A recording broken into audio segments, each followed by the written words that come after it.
सेहला सवनवा ए धनी बरी सेहला सवनवा त कुहुलिंग करत रहेला ए धनी बरी सेहला सवनवा त कुहुलिंग करत रहेला।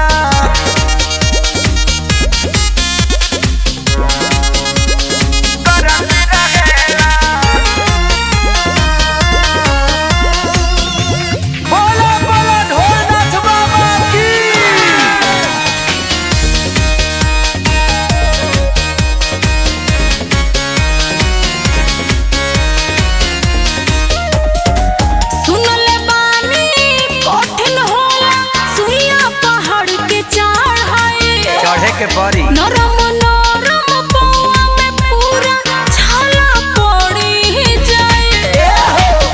सुना सुना रानी हरदानी के कृपा से कुल ही ठीक हो जाला। शिव जी के नाम को हरावाला से दूर सब कलित हो जाला।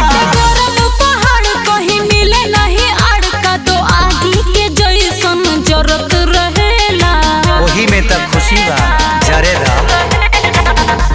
ए धनी बरी सेहला सवनवा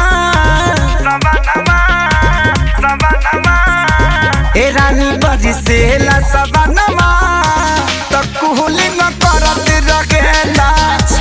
ए रानी बरी सेहला सवनवा त कुहुलिंग करत रहेला।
ए धनिया बरी से सवनवा